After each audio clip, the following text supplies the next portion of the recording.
What up, what up, what up? Thank you for tuning in to this latest episode here where I am going to discuss the Cleveland Browns Cincinnati Bengals game from Thursday Night Football.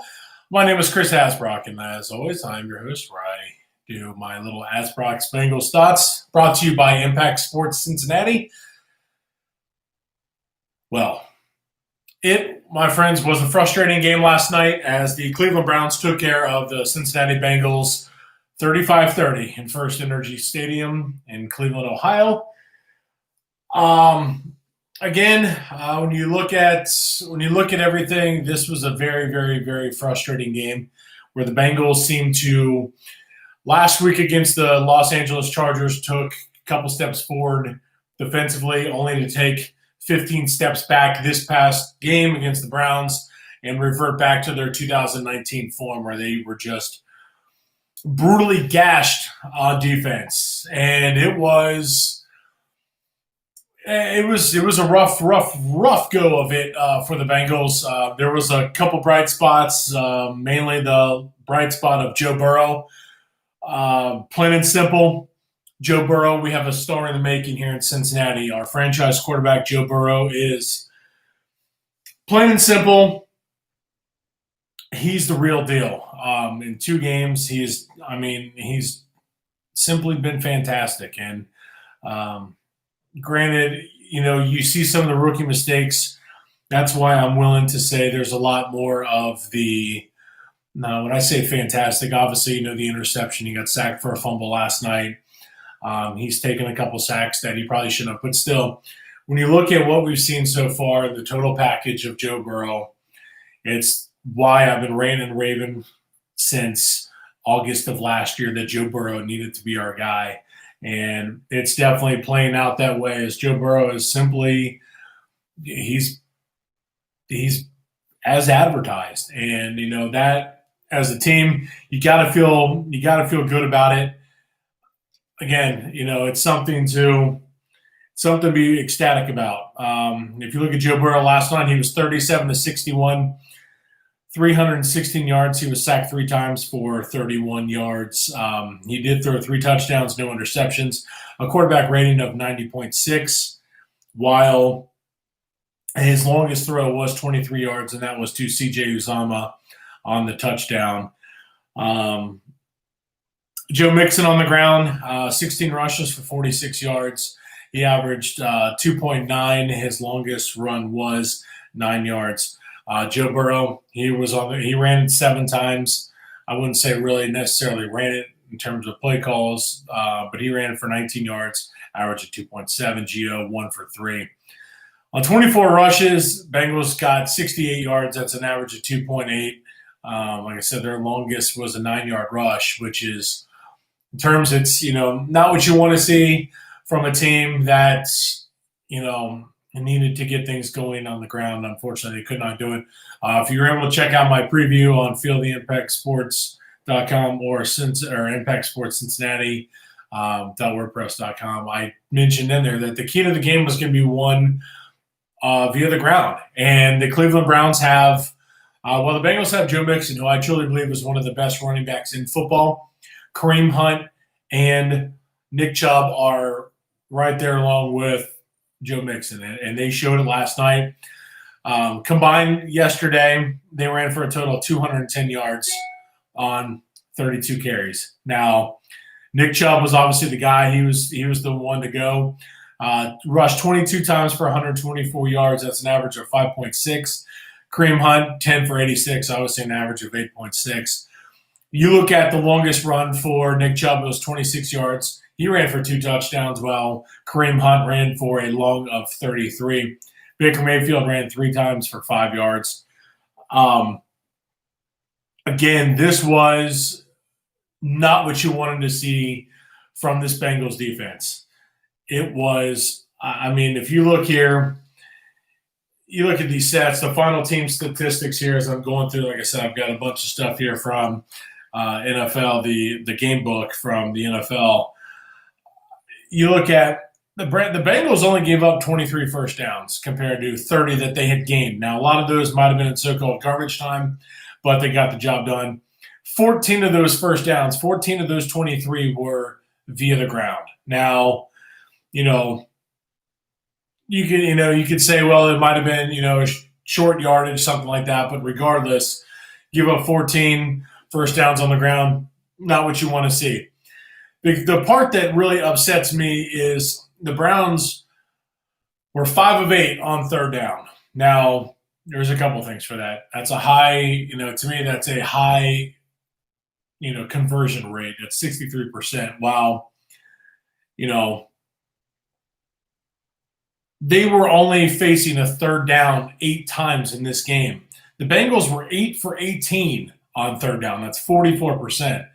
Not good. However, the Bengals, they now lead the league in fourth down conversions. They were 5 for 5 yesterday, while the Browns were 1 for 2. Now that one was the one at the goal, basically the 1 inch line where the Bengals took over, and then proceeded to get sacked and give them back the ball where they can punch it in the end zone. Net rushing yards, it was 215 to 68 again. Huge disparity, not what you want to see from this Bengals defense. Now, it's total net yards. It was 434 to 353 in this game, which was, again, Joe Burrow, 316 yards through the air. Great to see. That's what that's what you want to see from your so-called franchise quarterback. Now, granted, like Troy Aikman said in the broadcast last night, was you throw 60-something times, you better be getting 300-something yards passing. Well, that's what happened. He had an average of, let's see, I saw it somewhere. Now I've got too much stuff out here, and I can't find everything that I want. But this team here this was a very, very frustrating game. Now, granted, I had picked the Cleveland Browns to get the victory. I thought that the way the offensive line had played, I kind of felt that was going to be I don't want to say the nail in the coffin for the Bengals in this game, but it was not going to help, and it didn't help. However, the way the defense played is that's really what did the Bengals in, plain and simple. This was just a flat-out abysmal performance from the defense. You look at some of the stats here in terms of final defensive statistics here. You had 25 total tackles, solo tackles, that is. There were 62 tackles in this game. Jesse Bates led the team with 10 total, 10 combined tackles. Josh Bynes with 8, Von Bell with 8. Jesse Bates had 3 solo tackles. So did Josh Bynes. DJ Reader had 3. William Jackson had 4. Mackenzie Alexander and Darius Phillips each with 2 there. But Jesse Bates was the only player with double-digit tackles. Well, that's your safety. And, the problem there is the fact that, a lot of those, it seemed like they were in the run game where Kareem Hunt or Nick Chubb were breaking through in the second part of the, of the defense, and that's second level, and that's where, this team, this is very, very frustrating to watch. Last night, as you saw, the opening drive of the Bengals. I believe I've got the drive recap here. That first drive was, something definitely to see. I mean, it ended up being, it ended up being a 15-play drive that went 41 yards and it clipped 7 minutes and 47 seconds. Now, that is, for an opening drive, that's what you want to see on the road. Granted, you didn't have a full stadium, but there was, spattering of fans there, making some noise. That's, you could still hear everything that was going on.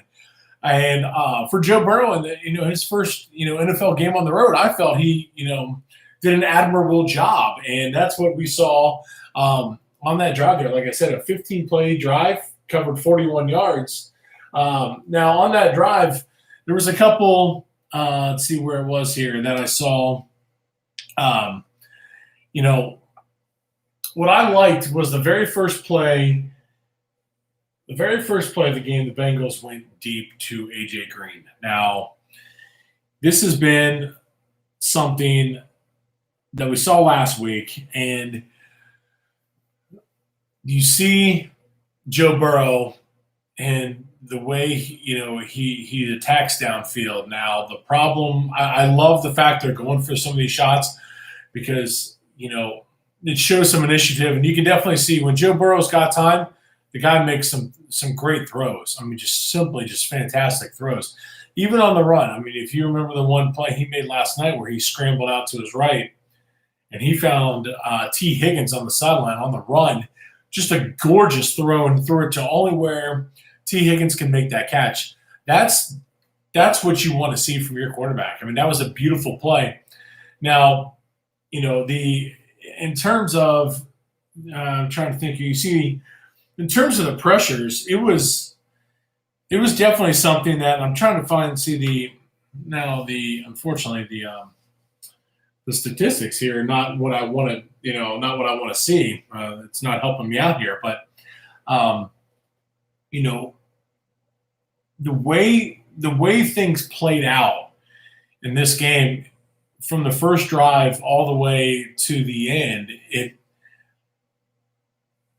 you saw, like I said, some, I don't want to say flashes of brilliance, but you can see, because you definitely didn't see it defensively. Because if you look at the first drive of the Bengals was that 15-play drive that went 41 yards, ended in a field goal. The next drive ended in a punt where the Bengals ended up going 5 plays and ended up minus 5 yards on that drive. Then they get the touchdown drive where they go 6 plays, 51 yards, and that eclipsed a minute and 56 seconds. So the Bengals get the ball, move down the field relatively quick, and that's what culminates in the touchdown from Joe Burrow to C.J. Uzomah on that play there, which was great to see. Joe Burrow with his first NFL passing touchdown. He looked great. Then you get another punt. So you got 2 punts in 3 drives. In your first 4 drives, you ended up with 10 points. Field goal, punt, touchdown, punt. So therefore you're 10 points throughout your first 4 drives. I mean, so I can live with that. Then your final drive is you get another field goal here. So at the time you're looking at a 13 points through your first 5 drives. Now, with that being the case, I would say that you would have expected maybe a little more out of some of these drives, but the second half is, it's kind of how it goes. You see the Browns, start that second half off and go 13 plays, 79 yards, turn it over on downs, and then the very next drive we fumble, and what was that? That ended up being 5 plays in, and we get a fumble there, and they get the ball at the 1-yard line, punch it in for a touchdown, and it kind of seemed like we never had a shot, kind of going into it. But one of the interesting stats that I had seen was where was it? I got to find it. Like I say, I got stuff all over the place. Here was an interesting stat regarding the amount of plays that were, where a team played from behind, and that was the interesting thing to see. And unfortunately, I'm not finding it right now. I swear that some of these papers go away. But the Bengals, they had just over 5 minutes where they were playing with the lead. The rest of the game, the Bengals were playing catch up.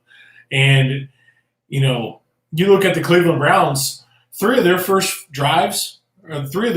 4 drives ended in touchdowns. So you're looking at a 21-13 deficit going into the half because they just ended the half after the last drive there.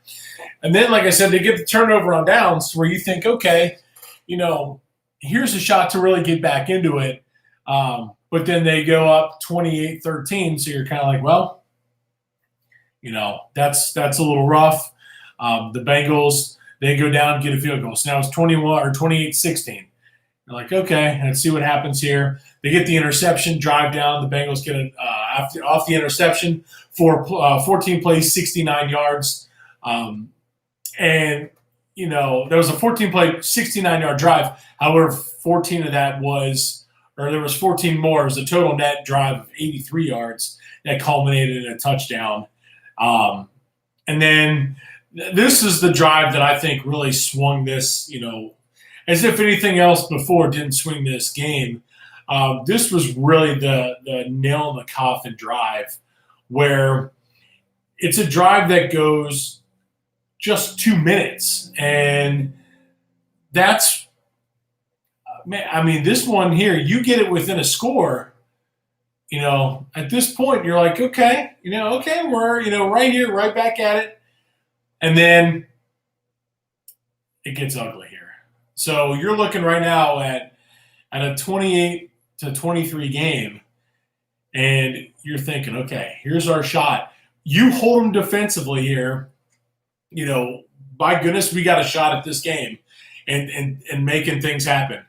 Well, again, the Cleveland Browns, they just continue to shove it down the Bengals' throat with, it was a very, very, very convincing drive that went 6 plays, 75 yards, and it ended up in a Kareem Hunt touchdown, and there was no doubt about what that was gonna entail.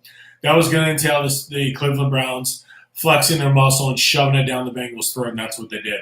Granted, the Cincinnati Bengals after that go 16 plays, 75 yards in 3 minutes and 12 seconds, and they scored a touchdown there with 43 seconds left in the game. So, unfortunately, they were unable to capitalize on the onside kick, and that's where it ends 35-30. But overall, again, this was – and looking at it, I'm very, very, very disappointed on where the Bengals were defensively, giving up. You look at you held Baker Mayfield to 16 of 23 for 219 yards. He wasn't sacked. He was only pressured 3 times. So that's 2 games into the season. Bengals have yet to get a sack here, and that's a problem. That's a major, major problem.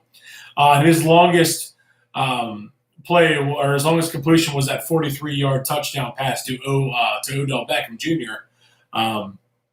Other than that, Baker Mayfield, who I've said it, I was a big, big, big Baker Mayfield fan coming into this league. I thought he had that so-called it factor, but Baker's 4-1 against the Bengals, and 9-17 against the rest of the NFL. Well, maybe Baker Mayfield, I don't, kind of looking at it, I don't think he's that good. However, I did mention, though, in the preview going up to it that the Bengals had to apply pressure and force Baker Mayfield to be the Baker Mayfield the Bengals faced last season, the one that was chucking up 5 interceptions. Not the Baker Mayfield that the Bengals faced 2 years ago where he lit the Bengals up. Well, we found that was going to be the Baker Mayfield that showed up because he looked solid. I got to give him props.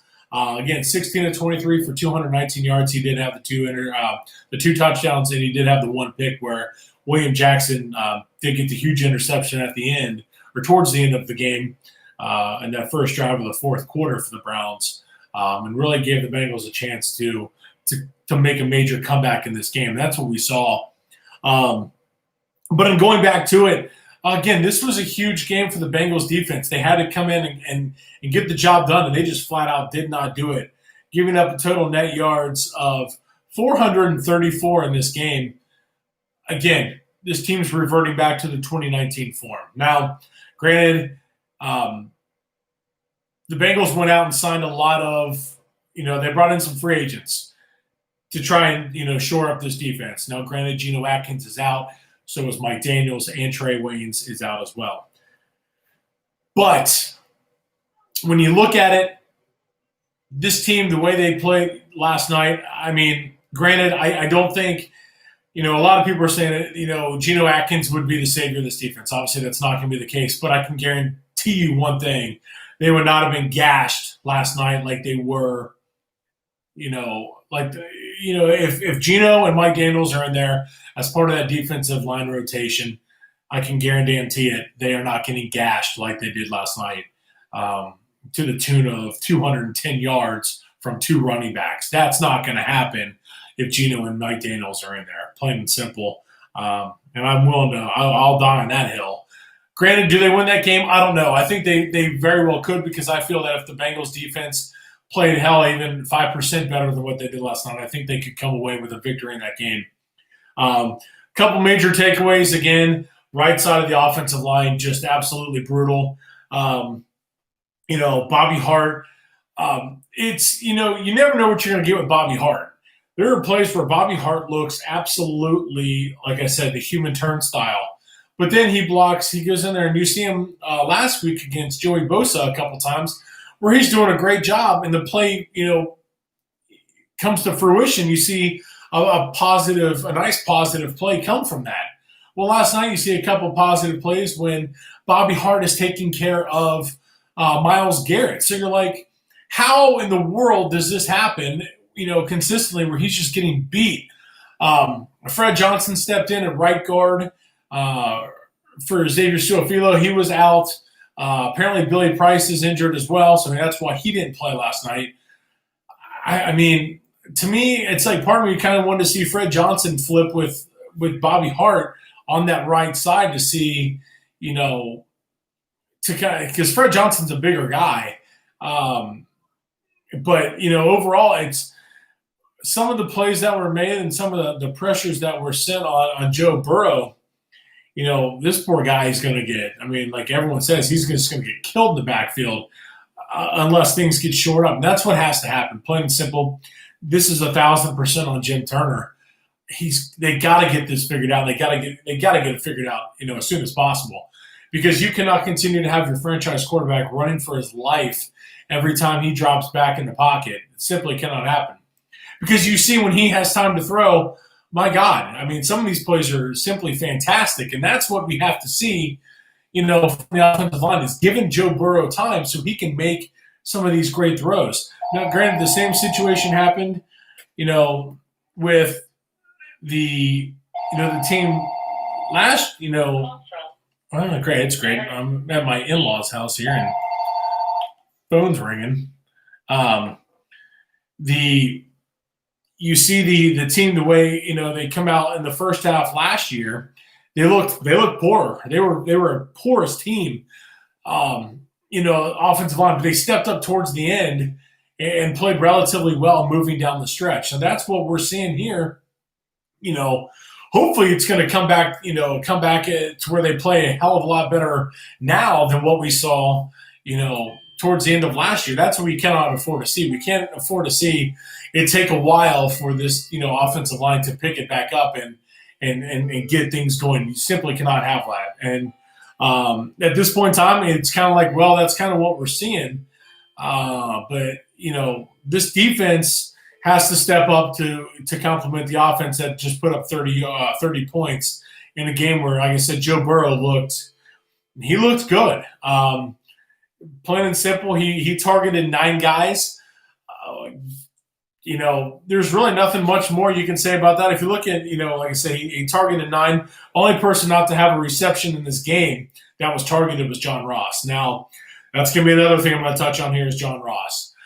Auden Tate, it has come out that apparently he is obviously not real happy with the way things kind of played out last night. He was a healthy scratch. Why? You look at John Ross, and you kind of get the vibe when you look at it that Joe Burrow has zero confidence in throwing to John Ross. I don't know if it's an effort thing or what it is. But, John Ross, it doesn't seem like he looked like he gave zero effort in that pass across the middle. That you simply can't have that. You got to help out your quarterback there and make a play. Again, the pass in the end zone last week, felt he could have made a play, at least make an attempt on it. John Ross flat out has to get the job done, and he's not doing it.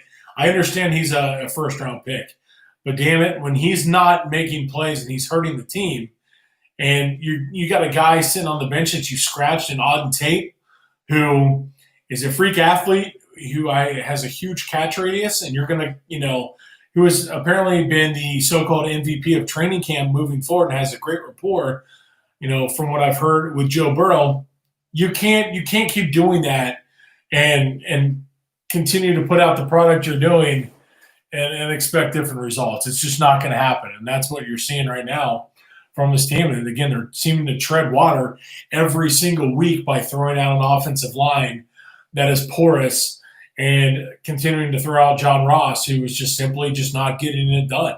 Yeah, I know, Nick. I know you're going to listen to this, and you said you can't teach speed. You're right, you can't.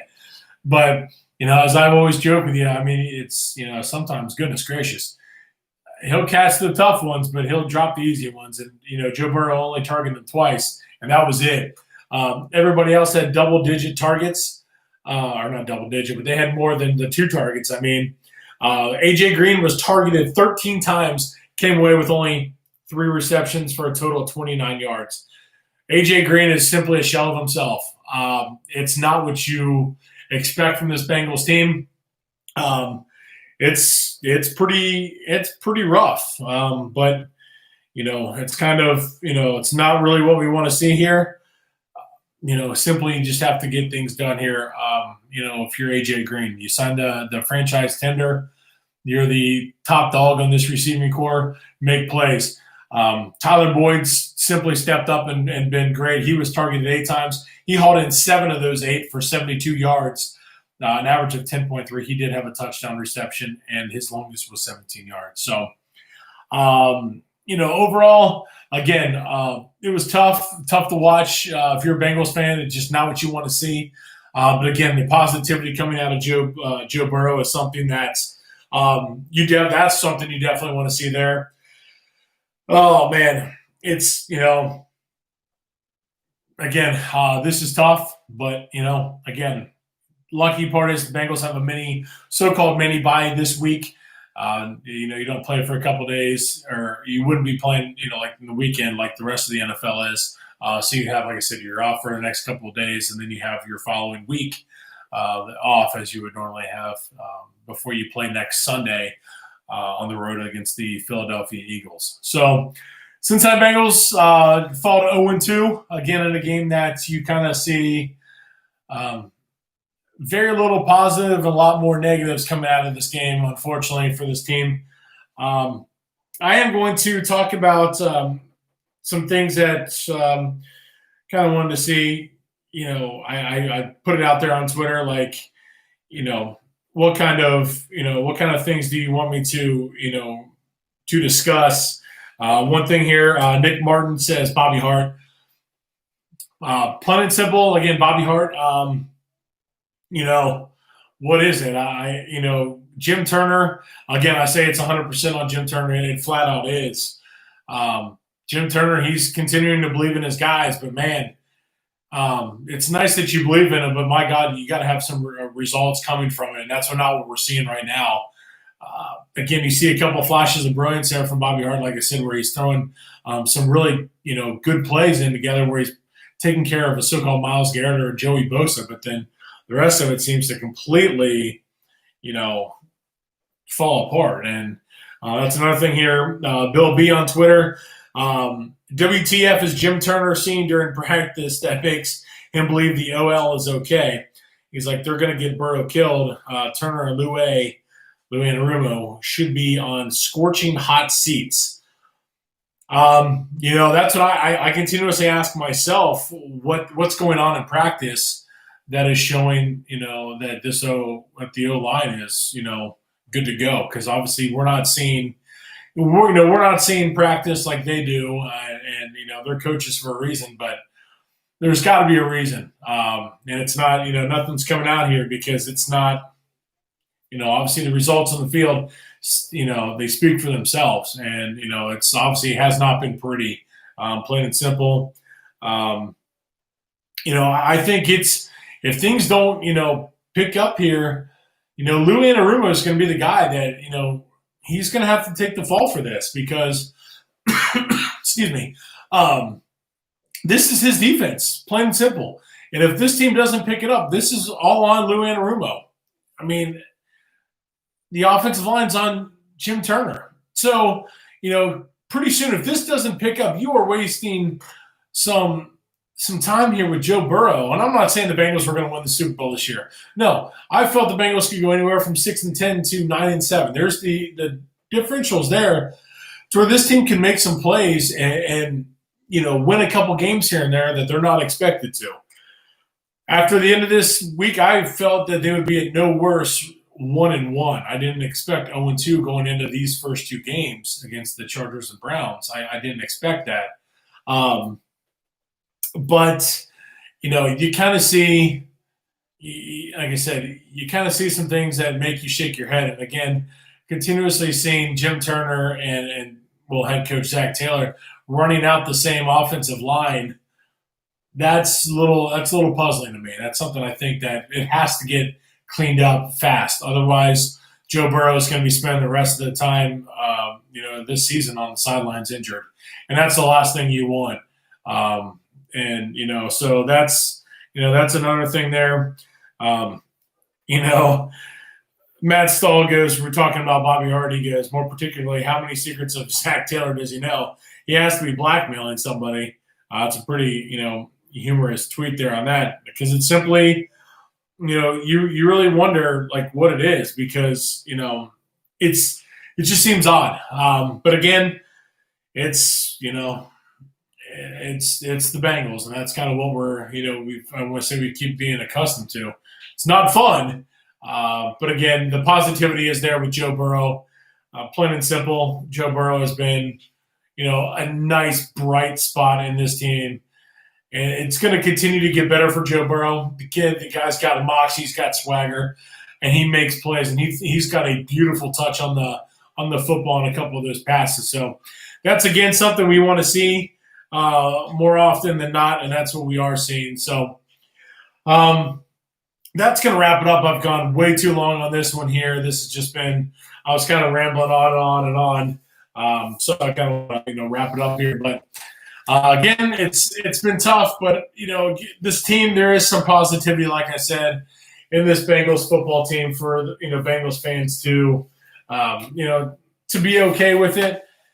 It's going to get better. I can promise you that. I still feel that 6-10 is a realistic expectation for this team. They're going to lose a lot of games that against good quality opponents that simply going to it's just not going to be pretty, and that's something to expect.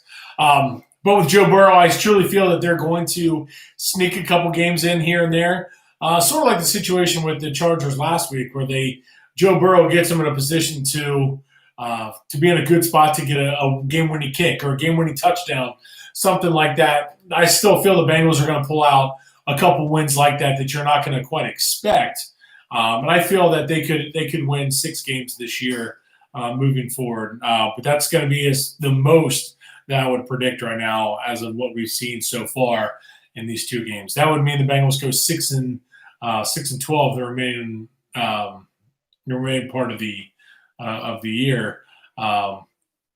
Just kidding, not close. 6-8. I don't know how in the world I got 6-12.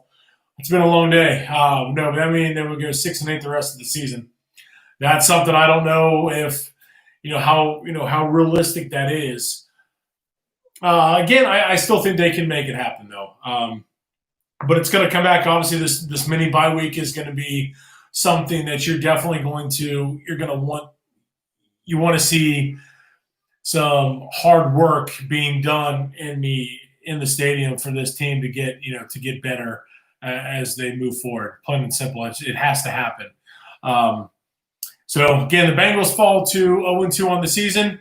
Browns improve to 1-1. Stay tuned, as next week I will be back with another episode where I will talk about the Bengals and Eagles next week, and hopefully we'll see Joe Burrow and company get it done. But as of these next couple of games, obviously there's things just got to get done. It's a pretty tough stretch coming up. You got the Eagles, you have the Ravens still. Uphill sledding pretty much, but we'll see what happens here. Next couple of days are going to be huge, as the Bengals obviously have to get their defense improved, and hopefully they'll be able to get Geno back and Mike Daniels back here relatively soon to help shore up that defensive line. But again, as always, thank you guys so much for tuning in. Again, I rambled on way too long in this episode. Make sure you follow me on Twitter at I am Chris Asbrock and at IS Cincy. Make sure you check out the website, impactsportscincinnati.wordpress.com. And as always, for all your fitness needs, make sure you check out fnxfit.com. That is fnxfit.com. And use the promo code BDIESEL for 15% off. And if you do that, make sure it is on any product that is not a subscription product. Otherwise, that promo code will not work. So that is, again, fnxfit.com. And use the promo code BDIESEL for 15% off your purchase. As always, thank you guys so much for your help and your support. And everyone have a fantastic and gorgeous rest of the weekend. And we will see you back next week. Take care, everybody.